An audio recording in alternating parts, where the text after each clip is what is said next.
Venezuela, bienvenidos todos a este su espacio. La Fuerza es la Unión, una tribuna abierta de la sociedad democrática venezolana para compartir con todos ustedes, más allá de cualquier distingo puntual, partidista o ideológico, la angustia, la preocupación, la justa indignación por lo que ocurre en nuestro país y también la certeza, la confianza, la esperanza de que trabajando juntos, de que remando unidos en la misma dirección, seremos capaces de construir la Venezuela de trabajo y de respeto, la Venezuela con alimentos y con medicinas, la Venezuela con democracia y con libertad, que todos necesitamos y que ciertamente todos merecemos. La Fuerza es la Unión es una presentación de frigoríficos NIS, el placer de la carne, ubicado en la planta baja del mercado municipal de Chacao. Es también una presentación de Supermercado Madrid, ubicado en la calle Paz de Chacao, diagonal a la Plaza Bolívar de ese municipio. Bueno, queridos amigos, noticias muchísimas hay agolpadas en la tarde-noche de este miércoles 10 de mayo. Algunas de carácter internacional, realmente insólitas.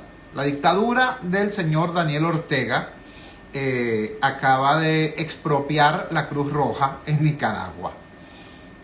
Así como usted lo escucha. Sí, la expropiaron, la disolvieron, se la robaron y van a crear una Cruz Roja a imagen y semejanza de Daniel Ortega con los bienes de la Cruz Roja nicaragüense, que era filial, por así decirlo, de Cruz Roja Internacional. ¿Qué te puedo decir? Y algunos dicen, por cierto, que ese es el rumbo que quisieran seguir, que esa es la receta que quisieran seguir sectores del gobierno del señor Nicolás Maduro Moros. Ojalá no sea cierto, ojalá que prefiera opciones como la de Lula en Brasil o la de Boric en Chile.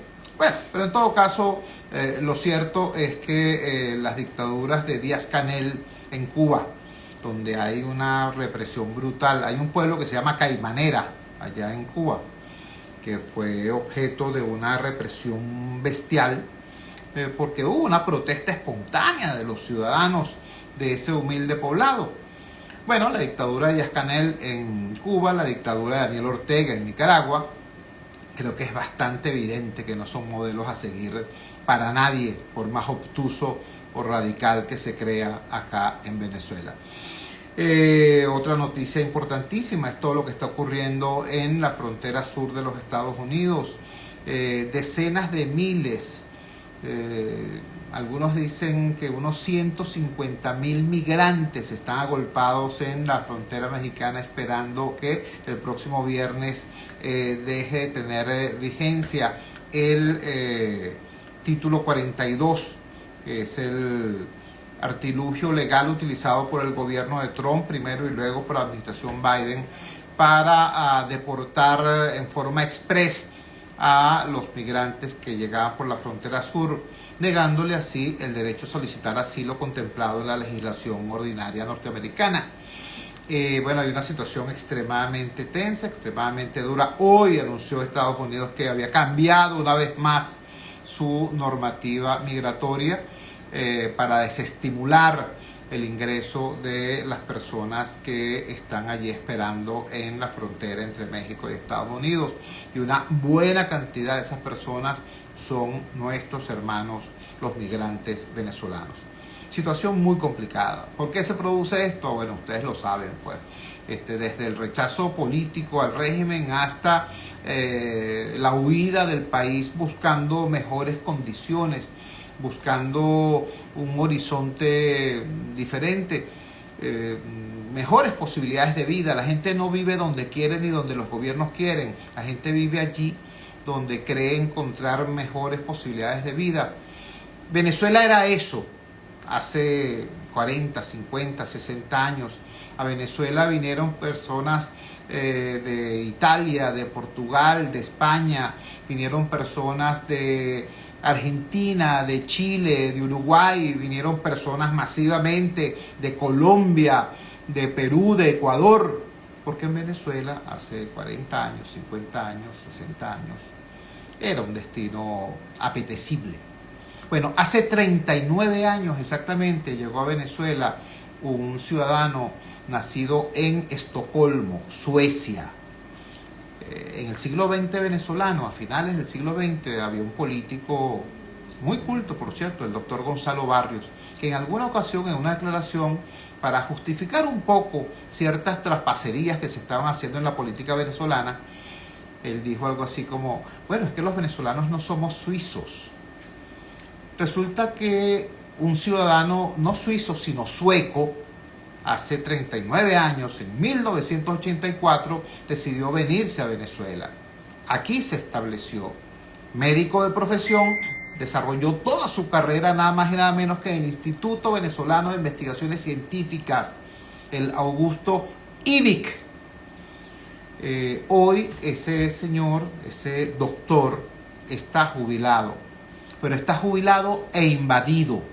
Ayer yo me tropecé con la información de que este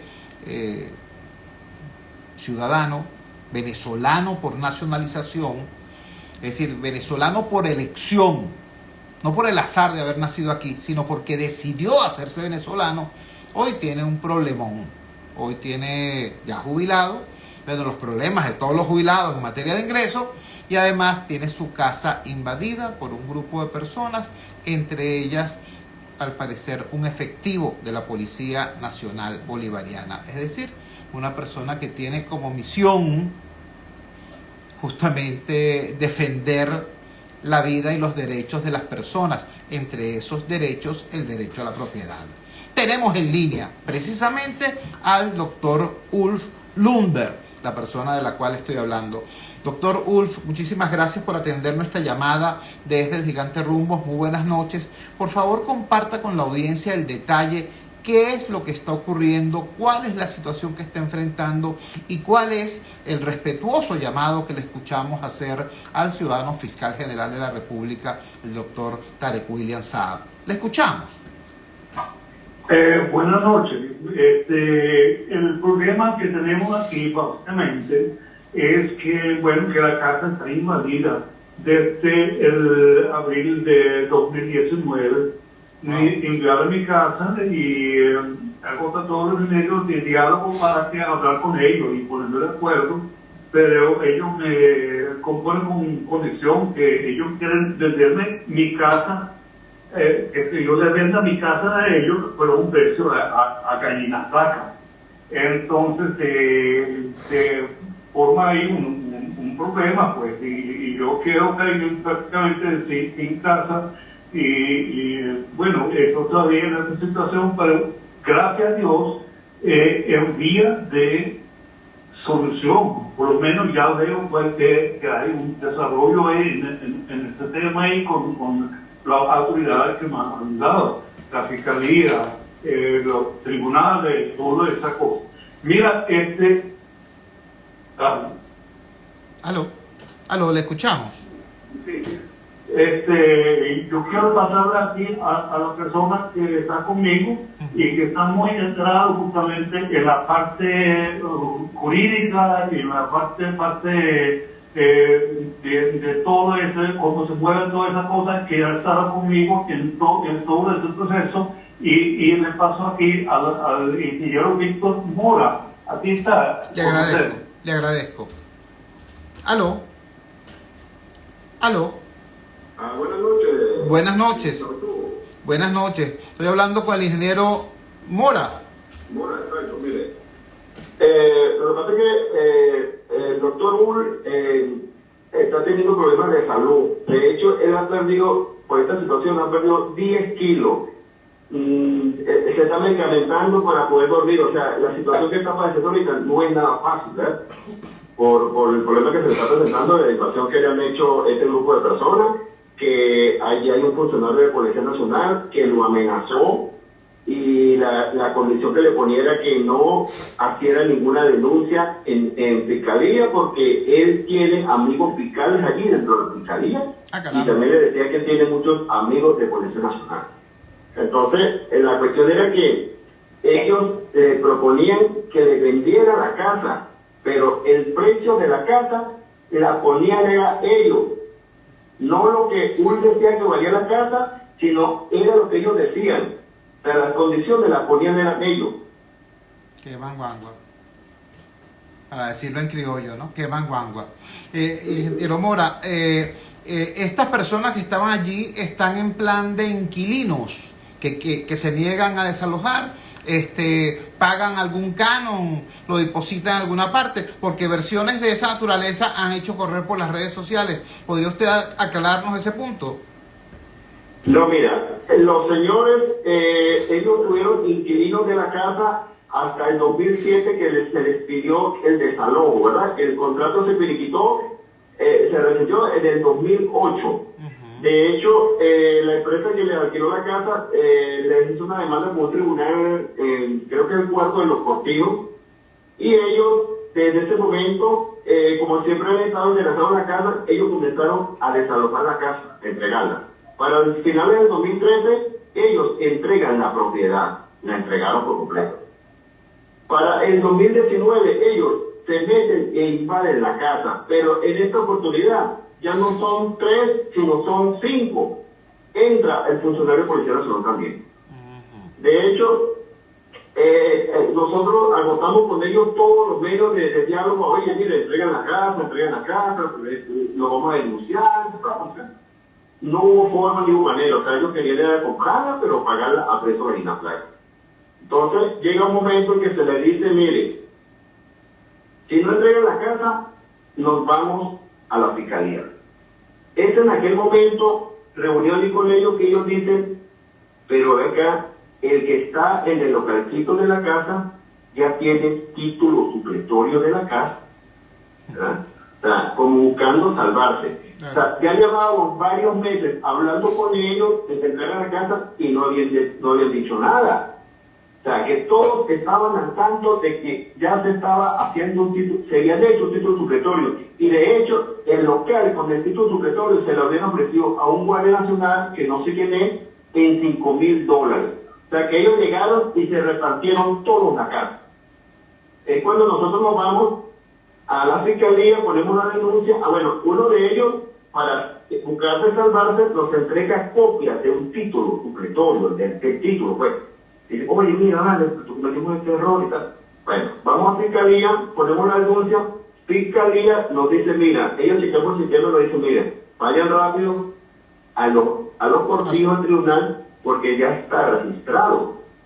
Nosotros vamos a los Cortijos y cuando llegamos allí, de hecho, lo habían registrado, pero lo habían montado bajo el número de un acta de función, de una reparación de acta de función. Cuando allí se enteran, el alarma fue tremendo porque ellos le falsificaron la firma de un juez y utilizaron los sellos del tribunal.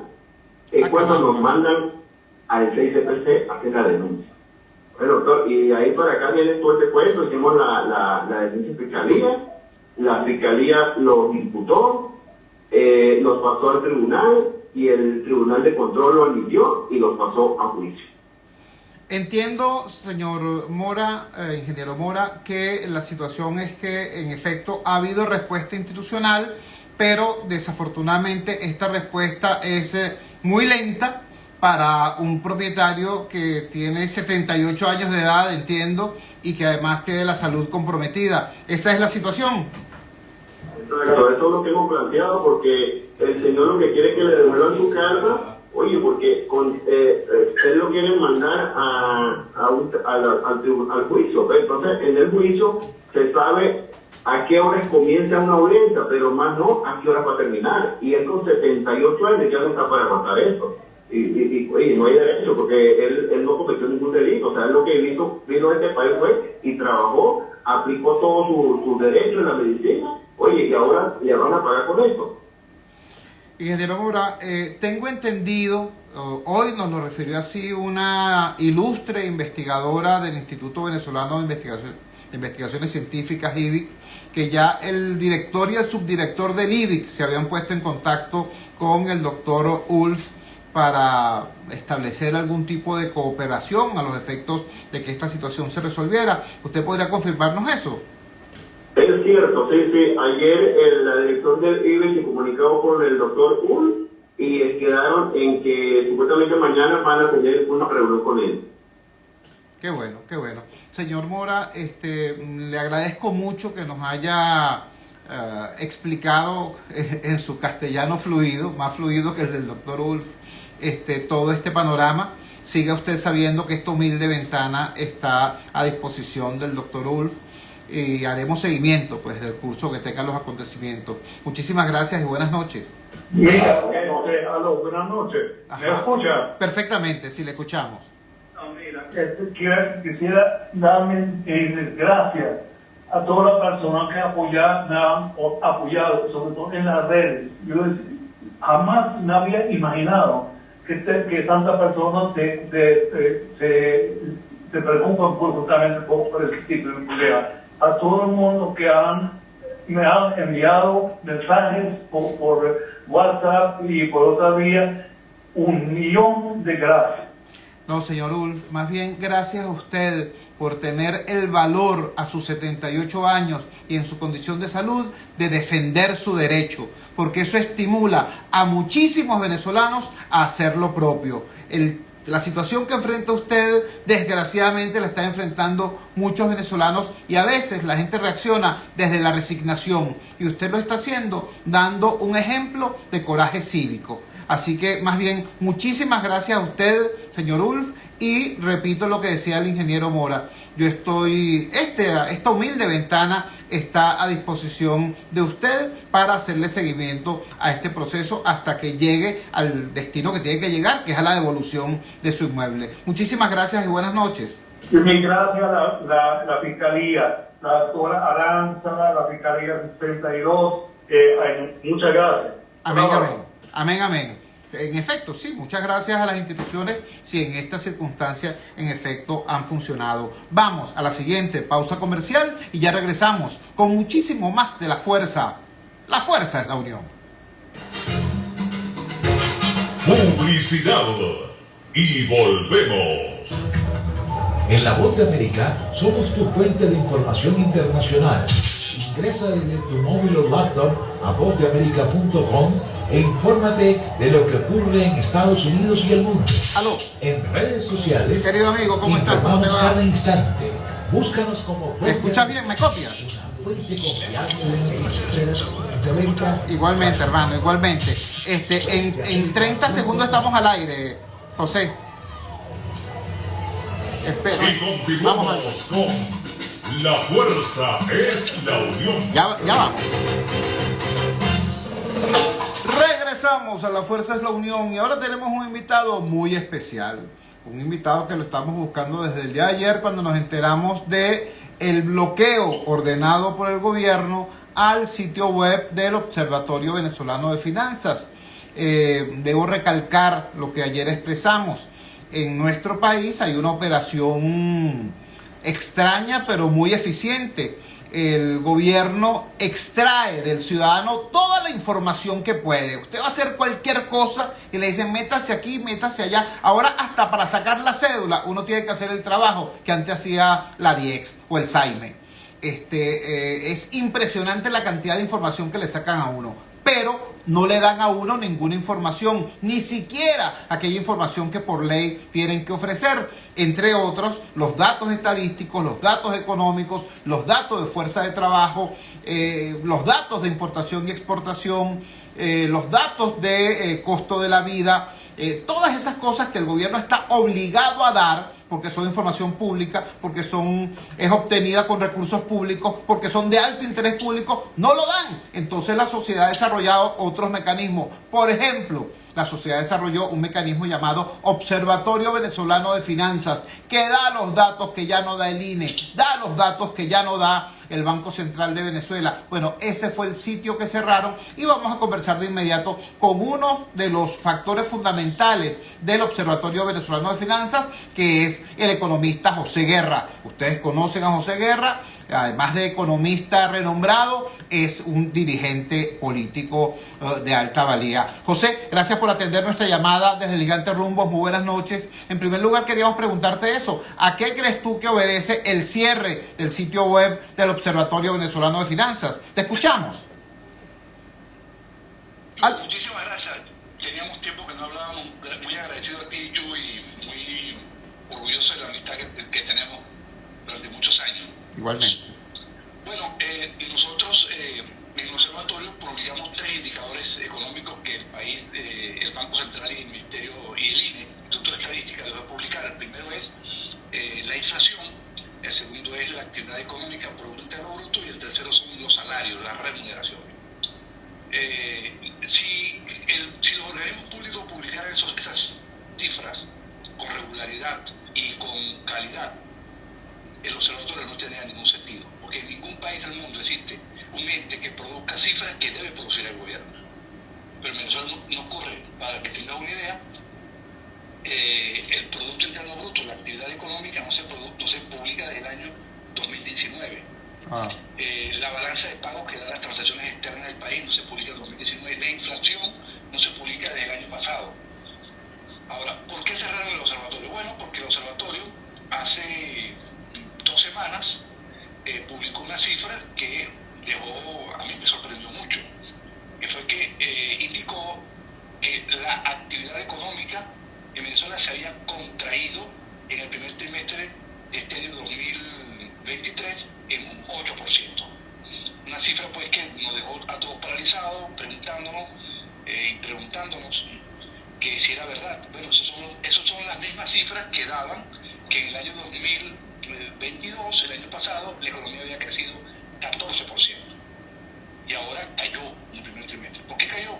Bueno, porque la producción petrolera, a pesar del aumento de la extracción y exportación petrolera por parte de la empresa Chevron, el esfuerzo propio de producción de PDVSA se vino abajo. ¿Por qué cayó? Bueno, porque el principal componente de la demanda de una economía, que son los salarios, cayeron. Y cayeron las ventas del comercio 30%. ¿Por qué cayó? Porque no hay crédito bancario. Entonces, bueno, la respuesta del gobierno, en lugar de publicar las cifras, fue cerrar la página del observatorio para Venezuela. Y bueno, las operadoras pues, que tienen servidores y con los cuales la gente tiene su cuenta de internet, pues bloquearon el observatorio.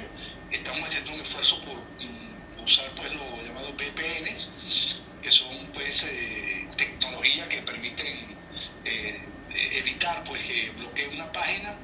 Y bueno, vamos a seguir dando las cifras que no da el gobierno. Es importante saber esto. Ciertamente muchísimos sitios web, incluso de carácter informativo, como El Pitazo, por ejemplo, como Crónica 1, por ejemplo, como Efecto Cocuyo, por ejemplo, están bloqueados. Y sin embargo, han podido seguir funcionando gracias a que los usuarios utilizan esta tecnología del VPN, que es una manera simplemente de burlar los bloqueos. José, aprovecho la oportunidad para preguntarte sobre un tema que ustedes en su más reciente edición del Boletín del Observatorio trabajaron. La pregunta que le hicieron a varios expertos es: ¿está Venezuela al borde de la recesión? ¿Podrías tú explicarle, por favor, a la audiencia qué significa la recesión y si en efecto, en tu opinión, estamos al borde o ya inmersos en ella? Te escuchamos. Bueno, una recesión ocurre cuando el nivel de actividad económica, es decir, la producción de bienes y servicios, es decir, vehículos, petróleo, carros, textiles, alimentos, agua, etcétera, cae durante 2 trimestres consecutivos. Entonces, en el primer trimestre cayó. Si vuelve a caer en el segundo trimestre, estamos en recesión. Pero no fue cualquier caída. Fue una caída de 8%, muy significativa. Entonces, cuando cae la producción, cae el ingreso. Porque la producción no se sostiene en el aire, la producción la hacen los trabajadores. Entonces, cuando cae la producción, al unísono está cayendo las remuneraciones y el ingreso de los trabajadores. Y por eso es que usted ve esa caída tan significativa de los salarios de los venezolanos, expresión de que está cayendo a nivel de actividad económica. Entonces, una economía en recesión significa que la economía se atrasa, la economía produce menos, y obviamente eso es un caldo de cultivo para que aumenten los precios, justamente porque hay menos oferta. Entonces, esto es lo peor que le puede pasar a una economía, bueno, conjuntamente con la inflación, cuando entre en recesión. Y te voy a decir lo siguiente: la economía venezolana perdió entre el año 2012, 2014, 2013, final de 2013, ya muerto el presidente Chávez, y el año 2021 perdió 75% de su tamaño. Dios. 75. Si esta economía no crece, vamos a tener una economía ya no del tamaño de Bolivia, sino del tamaño de Haití. Una economía minimizada, bueno, con espejismo, y bueno, también, ¿no? Y la palabra no es espejismo, pues con estos factores, pues como bodegones, elementos, pues comercio, pero que no son producción, todo es importado, porque la base productiva de la economía se ha destruido. Por ejemplo, Venezuela es un país que no produce un vehículo, llegó a producir 200.000 vehículos por día. La producción de acero llegó a estar en 10.000 toneladas de acero, 10 millones de toneladas de acero por año, hoy está produciendo 500.000. No se fabrica un caucho para vehículos en Venezuela. En fin, es todo un drama de sectores productivos afectados seriamente, y obviamente ello se reflejó en esa caída de la economía de un 75%. Venezuela llegó a ser el ranking de América Latina, era primero obviamente Brasil, segundo México, tercero Argentina y cuarto Venezuela. Hoy Venezuela está del tamaño de la economía de Honduras, o un poco más baja. Eso fue, por eso es que no podemos seguir cayendo, hay que buscar todos los mecanismos y hacer todo el esfuerzo para que la economía se recupere. Estamos conversando, repito, para quienes se incorporan recién a la transmisión, con José Guerra. José Guerra es economista. José Guerra fue funcionario del Banco Central de Venezuela cuando el Banco Central de Venezuela era un ente autónomo. José Guerra es dirigente político, fue diputado a la Asamblea Nacional y, debo decirlo, fue uno de los muy pocos diputados que yo conocí que en el ejercicio de su cargo, en el ejercicio de su responsabilidad, sin embargo, seguía en contacto estrecho con sus votantes, en este caso los del circuito del sur de Caracas, es decir, la parroquia del Valle, el cementerio, todos esos barrios, todos esos cerros eran caminados con frecuencia por este economista, por este dirigente político que estaba con la gente no solamente cuando había campaña electoral. Esto hay que decirlo porque hay que dar su mérito a quien lo tiene. Finalmente, José, vimos, bueno, tú mismo acabas de hacer mención al tema salarial. A mí también me sorprende cómo un gobierno que se dice socialista ha comprado las versiones más conservadoras de cierto enfoque económico. Para ellos, el que la gente tenga un salario decente es un factor fundamental para disparar la inflación, y no ven que sin salario no hay consumo y sin consumo no hay movimiento económico. Vimos un artículo, unas declaraciones tuyas y del economista Manuel Souterland sobre cuáles serían las alternativas reales, creíbles para solventar el drama salarial en Venezuela. ¿Podrías hacernos un comentario al respecto? Seguro. Bueno, obviamente la tesis del gobierno, recomendada por los economistas que fueron ministros cuando Rafael Correa, que son los que están dirigiendo la política económica en Venezuela, es que no hay aumento salarial. Ellos tienen una política que se llama de contracción económica, porque ellos dicen que cuando hay contracción económica se alivia la presión sobre la inflación. Eso ha llevado a que hayan impuesto a la banca en una situación que no pueda prestar dinero con un encaje muy alto. Recuerda que la banca toma los depósitos públicos y los transforma en créditos. Si el encaje bancario es 100%, la banca tiene que dejar en el Banco Central 100%, no puede prestar. Bueno, ellos han aplicado esa política de encaje de 80-75% y le han quitado a la banca la capacidad de prestar. En Venezuela, si tú vas a comprar un vehículo o una moto, una bicicleta, no hay crédito. El crédito está concentrado en los créditos corporativos y de baja escala, porque por esa política. En cuanto al salario, ellos son de la misma tesis, de comprimir el salario. Ahora, mi tesis, o mejor dicho, la opinión que yo doy es lo siguiente. Venezuela, con los ingresos que tiene hoy, sí puede dar un aumento salarial razonable. ¿Qué entendemos por razonable? Para mí no es razonable llevar el salario en estas circunstancias al costo de la canasta alimentaria. No hay cómo pagarlo. No hay cómo pagarlo, porque jamás me va a escuchar a mí decir que vayan al Banco Central a que lo financie, imprima dinero inorgánico sin respaldo para que genere una inflación. Entonces, en lugar de beneficiar al trabajador, perjudica al trabajador. Pero yo creo que un aumento salarial entre 100 y 150 dólares mensuales es posible. ¿De dónde sale la plata? Bueno, las exportaciones petroleras este año, ayudadas por las exportaciones que está haciendo la compañía Chevron, que ya está por 130.000 barriles por día, indican que este año se puede exportar netos unos 14.000, 15.000 millones de dólares. El IVA puede dar unos 3.500 millones de dólares. El impuesto a las grandes transacciones financieras, que es un impuesto al uso del dólar, puede dar unos 2.500 millones más. El impuesto a la renta puede dar aproximadamente 500 millones más. Entre la gasolina, la venta de la gasolina son casi 2.000 millones más si lo cobran se verán 2.500 millones de dólares más, y así sucesivamente hasta completar unos ingresos por el orden de los 26.000 millones de dólares.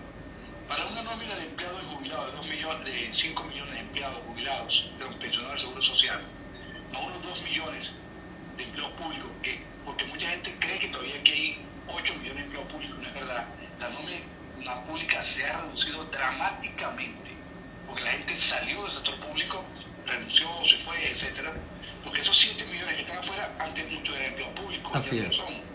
Bueno, la cuenta que nos da a nosotros es que eso significaría una erogación anual de 7.000 millones de dólares para pagarle a los pensionados del Seguro Social más los empleos públicos 100 o 150 dólares mensuales por lo que queda de año, pues por los 7 meses que quedan de año.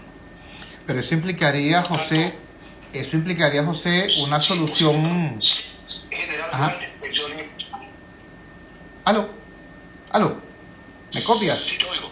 Te decía que eso implicaría dar una solución de verdad al tema de la corrupción. Nos haces esa cuenta transparente que nos estás haciendo y eso termina rondando los 26.000 millones de dólares. Estupendo, pero es que la cifra que se maneja de lo que podría ser la exacción masiva entre el dinero que se extravió, entre comillas, y el dinero que no se cobró por embarques petroleros está por el orden de los 25.000 millones de dólares. Es decir, se han robado, extraviado o distraído una suma similar a la que tú nos estás diciendo podrían ser los ingresos de este país para terminar pagando un incremento por el orden de los 150 dólares mensuales a los trabajadores. ¿Correcto? Correctamente, lo has dicho perfectamente. Además, cuando yo saqué la cuenta a principios de año, dije, mira, aquí hay plata. Muchos colegas, pues, la profesión se dividió entre los que decían que no había plata y los que decíamos que sí había plata. Bueno, el tiempo nos terminó dando la razón a los que decíamos que sí había plata. Sí había plata. Ahora, lo que no calculamos, lo que no pensé yo que iba a ocurrir y que ocurrió es que esos 21.000 desaparecieron, de los cuales, pero son 24.000 en realidad. Y 3.000 ya lo dieron por perdido. Y el resto, olvidémonos de eso, se perdió. ¿Por qué se perdió? Bueno, porque ellos hicieron esas operaciones en criptomonedas para burlar controles, etcétera, y esa plata, con la caída de algunos de los grandes emisores de criptomonedas, esa plata sencillamente se fumó o va a ser muy difícil recuperar. Pero entonces sí había plata. Para que la hayan manejado mal, ese es otro problema. O sea, terminamos teniendo razón aquello que decíamos que sí había plata para dar, insisto yo, un aumento razonable. Porque yo también recibo mis 5 dólares de seguro social. Yo soy pensionado del seguro social. Yo no hablo teóricamente, hablo prácticamente. Yo soy pensionado del seguro social. Ahora, ¿puede aumentarse eso razonablemente? Sí puede. ¿Hay que hacer un esfuerzo fiscal? Sí, hay que hacer un esfuerzo fiscal. Pero la plata está.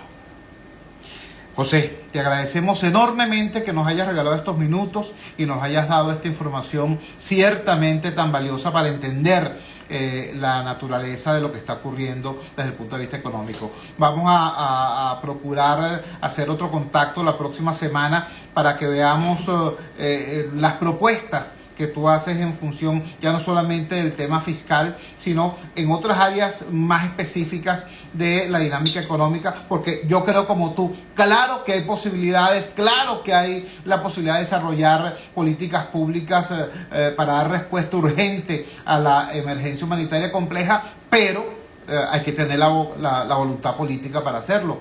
Un gran abrazo, José, buenas noches.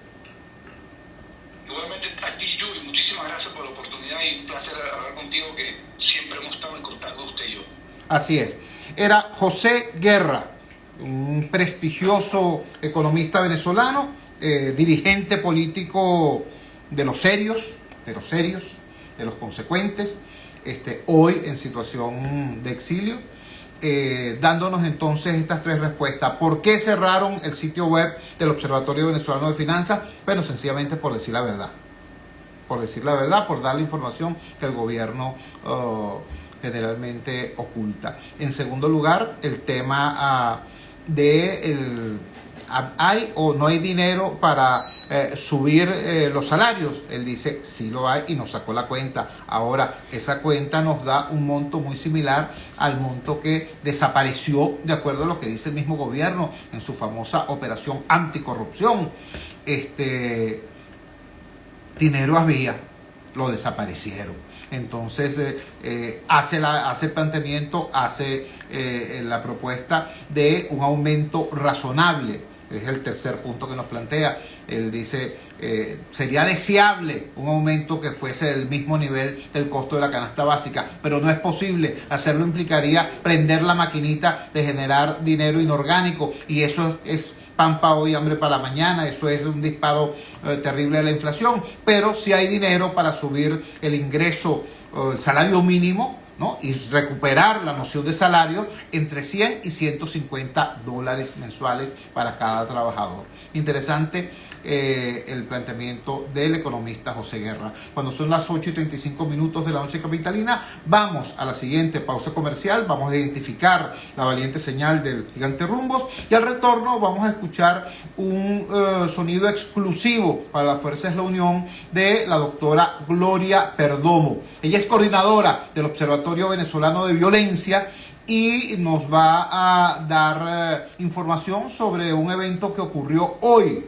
Hoy presentaron un libro, una investigación sobre el tema de la violencia contra los niños y contra las niñas, contra los adolescentes en nuestro país. Y es una investigación con un nivel de detalle, con un nivel de seriedad realmente impresionante. Vamos al corte, ya regresamos.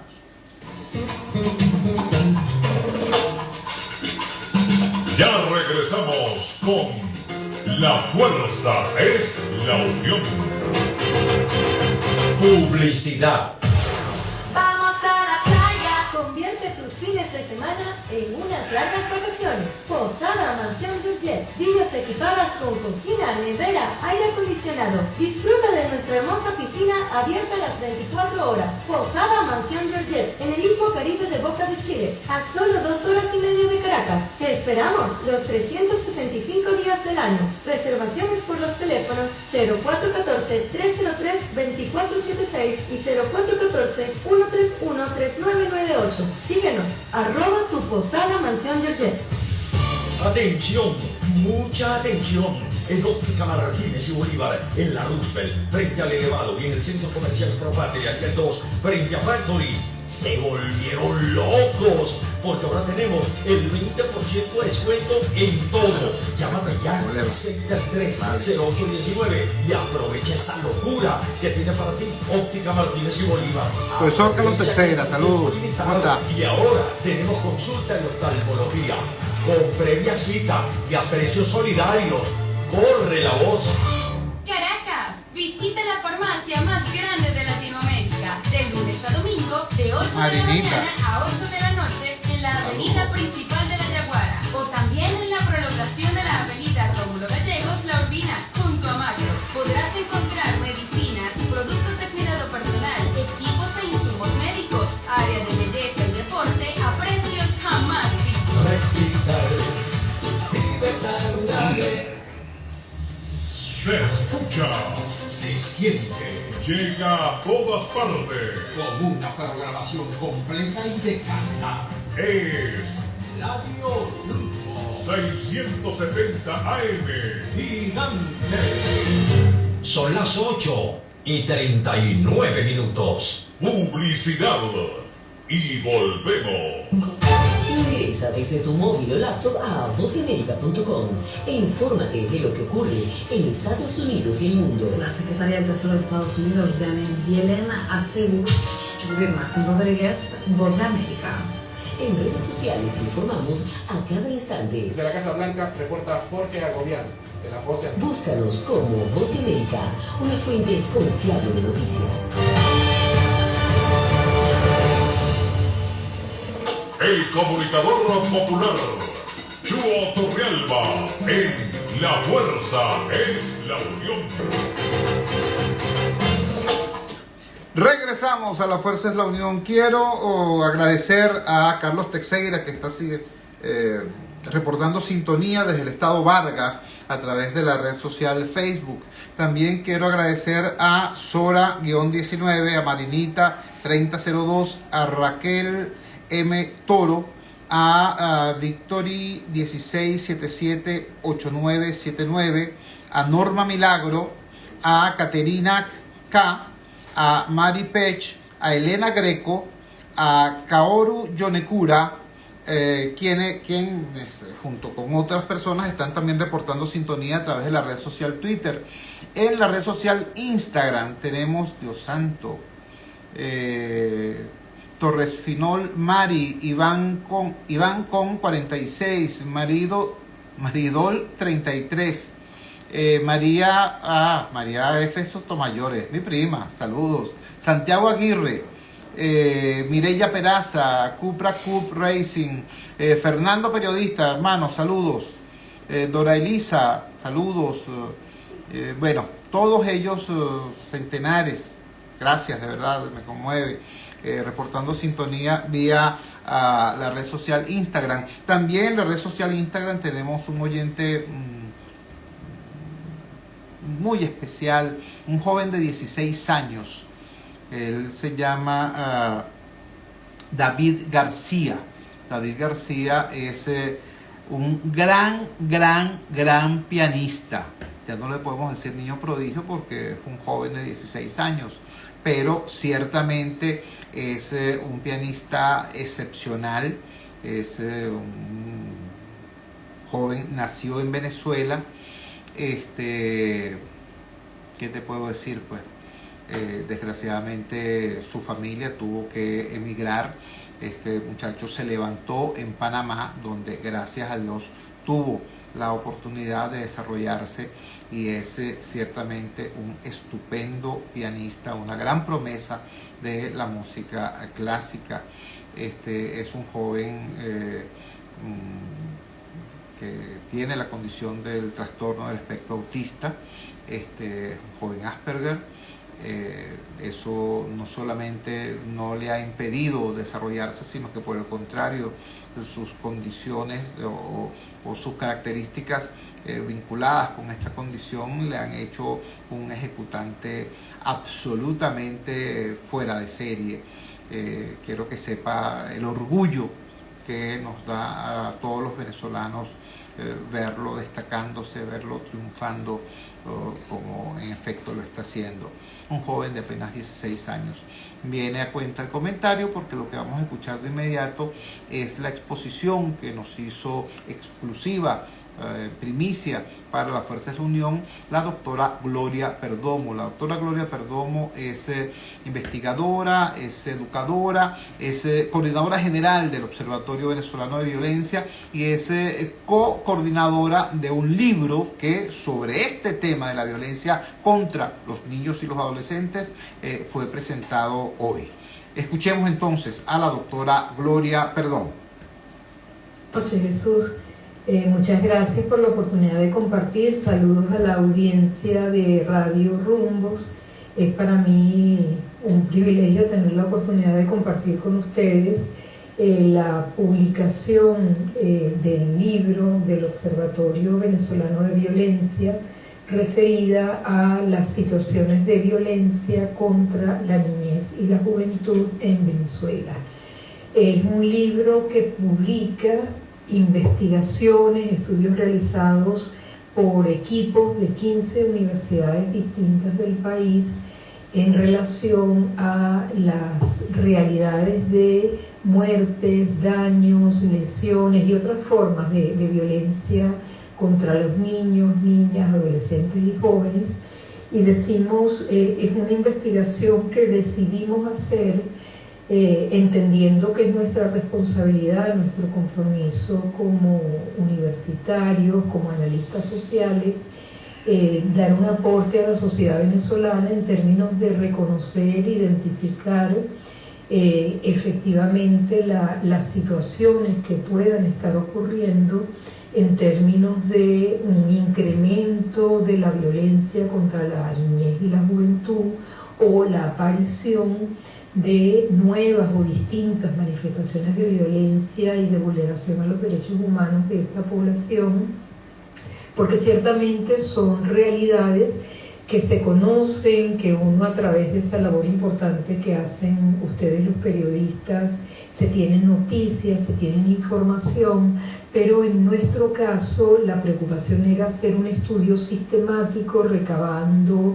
datos en forma con procedimientos científicos, de tal manera que pudiésemos de alguna forma estimar la cuantía, también las características, las tendencias, el tipo de hechos, los perfiles de victimización, qué factores o qué condiciones en un momento determinado son los que ponen en riesgo o incrementan el riesgo de esta población, y teniendo muy claro, para quienes hemos trabajado en el tema de protección a la niñez por durante mucho tiempo, teniendo muy claro que la realidad social del país nos cambió. O sea, tenemos otro país, tenemos otras condiciones o características de la vida, las circunstancias especialmente difíciles que nos ha tocado afrontar en ocasión de la emergencia humanitaria compleja que ha vivido el país, las restricciones a lo más básico, pues a los servicios que garantizan el agua potable, la electricidad, el gas doméstico, generan una serie de cambios importantes en la dinámica y en la organización de la vida en las comunidades, en las familias, y también lamentablemente entendemos que tuvieron un impacto significativo en las oportunidades de desarrollo, en las capacidades de protección que puedan tener las familias, los padres, los familiares para con sus hijos. Teniendo muy claro eso, dijimos hay que verificar si efectivamente existen estas nuevas formas de violencia, si hay factores o hay condiciones que han cambiado, por ejemplo, el impacto de la migración, las características de la pobreza, de la inseguridad alimentaria, de qué manera repercuten en la familia, de qué manera implican daños en la integridad personal, en las oportunidades de desarrollo de la niñez, de la juventud. Y entonces, bueno, fundamentalmente el propósito, el por qué hacemos el estudio es justamente acercarnos a la realidad, intentar conocer las distintas manifestaciones de violencia, caracterizar o examinar esas circunstancias, y hay un propósito final. La idea de todo este estudio y toda esta medición no es simplemente hacer un retrato o tener unas cifras o publicar unos hechos, sino que creemos, estamos muy convencidos de que es totalmente posible, evitable, la violencia contra los niños, las niñas, los jóvenes del país, que esas muertes pueden ser prevenidas, que ese tipo de daños y afectaciones pueden ser incluso restaurados. Y entonces, bueno, la idea del estudio es justamente contar con conocimientos que nos permitan proponer, bueno, y también exigir políticas públicas, planes, inversiones, programas, para que la población, las familias cuenten con servicios, con programas, con medidas que les acompañen y apoyen ese difícil trabajo de cuidado y de protección a la vida, a las garantías de educación, de formación, de integración social de la niñez y la juventud en nuestro país. El propósito final es justamente eso, o sea, tener conocimientos ciertos para proponer políticas, para proponer medidas, planes, acciones que contribuyan a detener, ojalá se fuera posible, a prevenir la violencia contra la niñez. Entonces se hizo un estudio, se hizo un trabajo con distintos métodos de investigación cualitativa, cuantitativa, en 15 territorios del país, se trabajó en búsqueda de fuentes primarias de información a través de métodos de entrevistas con familias, con personas que habían sido directamente testigos o que podían dar testimonio de la muerte, daños, afectación de sus hijos o familiares. Y también trabajamos con personal de las instituciones que habían atendido este tipo de casos, documentamos los hechos, levantamos información tanto cualitativa como cuantitativa, y así en el libro nosotros allí colocamos los resultados del estudio. Bueno, y hay algunas cifras que pudimos mostrar en un país que no tiene datos, que no hay información pública accesible sobre la realidad social y la situación de los derechos de la niñez y la juventud.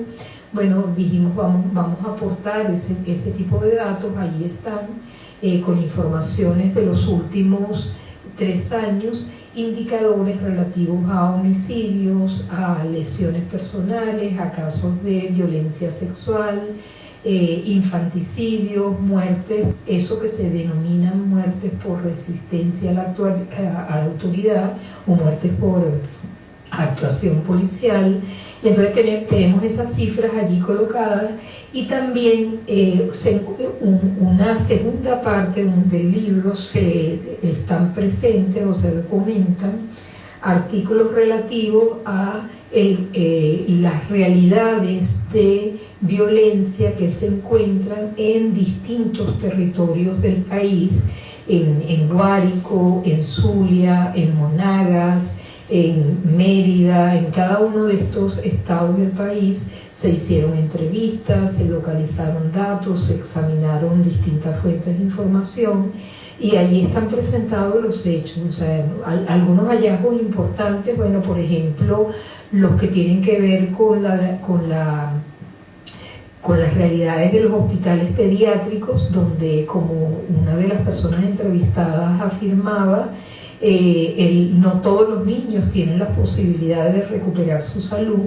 Están en mayor riesgo los niños que no tienen familia o no tienen padres que se mueven y logran conseguir los insumos, el yelco, los materiales básicos que se requieren para su atención, porque como el hospital no dispone de esos materiales, de esos insumos, de recursos tan elementales como los exámenes de laboratorio, ella advertía, si el niño no tiene una familia que se mueva y que busque los recursos y que los localice, ese niño tiene muchas más posibilidades de morir, y no es un problema del tipo de enfermedad, sino que con qué recursos puede contar.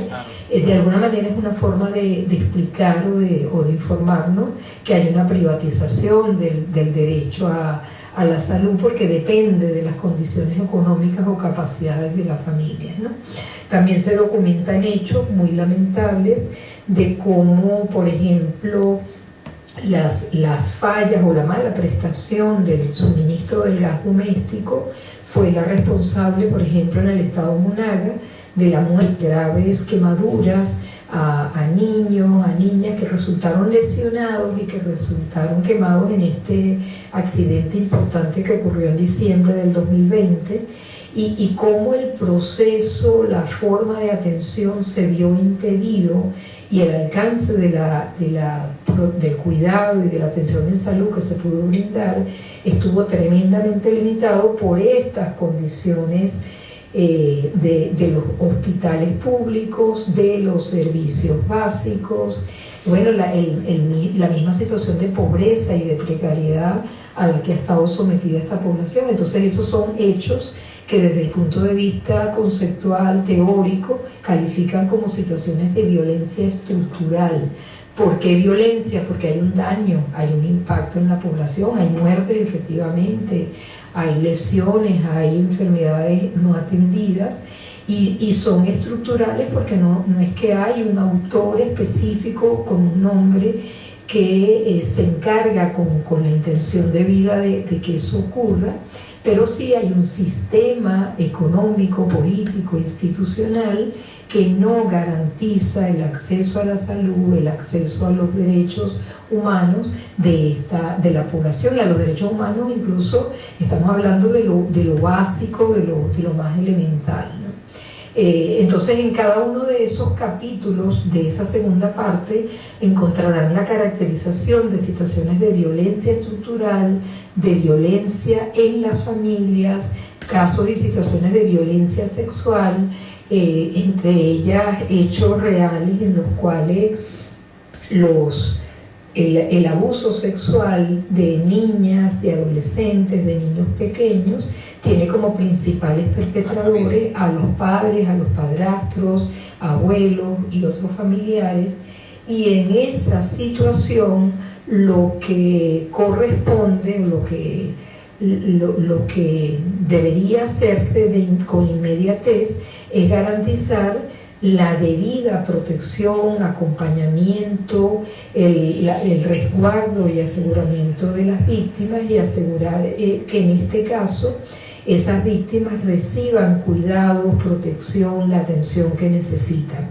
Es decir, en este caso lo que estamos documentando son efectivamente situaciones de violencia sexual en las cuales hemos comprobado un incremento de la actuación de autoridades públicas, garantizando la persecución del delito, la detención de los responsables, la presentación a juicio y acusación de quienes son agresores sexuales, pero el otro contenido, lo sustantivo de la actuación de protección que el Estado debe brindar es el contar con servicios de salud, de apoyo psicosocial, de protección y resguardo incluso familiar, para que esas víctimas de este tipo de violencia tengan el cuidado, la protección, la seguridad, y tengan con qué avanzar en un proyecto de vida, en su destino personal, después de una tragedia o después de una violencia,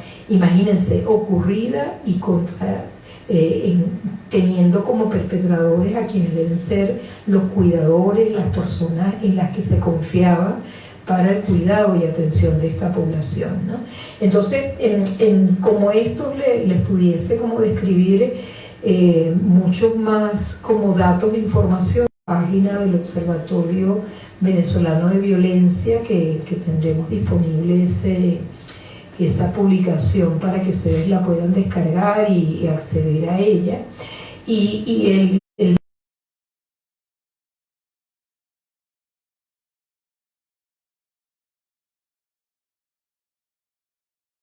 como país en términos de cuáles son como las prioridades en términos de políticas, planes y programas que de forma inmediata, con la calidad requerida, aseguren la debida protección de esta población, que acompañen su desarrollo. El no contar con una política pública para la protección integral de la niñez y la juventud es como una sentencia al futuro. O sea, si no contamos con políticas, con planes, si no hacemos en concreto un trabajo de inversión y de dedicación de los distintos sectores sociales, si el Estado no cumple con su responsabilidad, su deber indeclinable en esta materia, no solo es que la integridad personal, la vida, el destino de quienes hoy son niños, adolescentes y jóvenes está comprometido, es que está comprometido el desarrollo social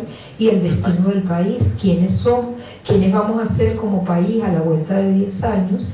Si no atendemos, si no cuidamos, si no protegemos la calidad del desarrollo de esta niñez y de esta juventud que crece en nuestro presente, ¿no? Y básicamente, bueno, invitarles a que nos acompañen a este esfuerzo de análisis, de comprensión de las realidades y de exigencia al Estado para que se aseguren, se cumplan lo que son las medidas, las inversiones, las decisiones institucionales que corresponden para dejar, o sea, para que no se postergue más la atención, cuidados, la salud, la educación de esta población tan severamente afectada en el contexto de crisis humanitaria que estamos viviendo. Era la voz de la doctora Gloria Perdomo. Sé que no fue exactamente una breve conversación, fue una suerte de microconferencia, pero ya escucharon ustedes la densidad, la calidad de la información que nos transmitió. Antes de despedirnos, quiero elevar mi palabra de solidaridad, de pésame para los familiares de dos distinguidos periodistas que hoy nos dejaron, hoy 10 de mayo, Magali Ramírez y Apolinar Martínez. Magali Ramírez fue docente, fue periodista, hizo periodismo institucional, fue docente en la Universidad Católica Andrés Bello, y don Apolinar Martínez, bueno, es una institución en el periodismo venezolano y fue maestro de generaciones enteras de periodistas. Pasa sus restos, respeto y honra a su memoria, y mi palabra de solidaridad y de afecto a sus familiares y amigos. Cuando son las 9 en punto nos despedimos. Trabajamos para ustedes en la presidencia del Gigante Rumbos, la doctora Elsa Siciliano. Al frente de los controles estuvo, como de costumbre, el mago Ángel Villalobos. Habló para ustedes su amigo, comunicador popular, activista social, ciudadano en lucha por la democracia y por la libertad, Jesús Chúo Torrealba. Ahora más que nunca, fuerza, Venezuela, porque la fuerza es la unión. La fuerza de la unión fue una presentación de frigoríficos NIS, el placer de la carne, ubicado en la planta baja del mercado municipal de Chacao. Es también una presentación del supermercado Madrid, ubicado en la calle Páez de Chacao, diagonal a la Plaza Bolívar de ese municipio. Mañana vamos a hablar de política.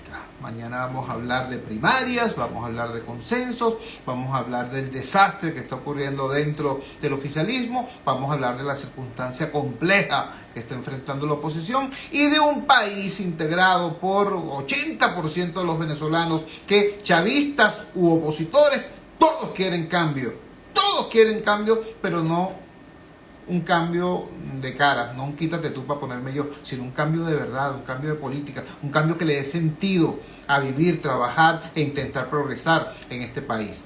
Nos encontramos mañana a las 8 de la noche en la valiente señal del Gigante Rumbos, si Dios quiere. Publicidad y volvemos.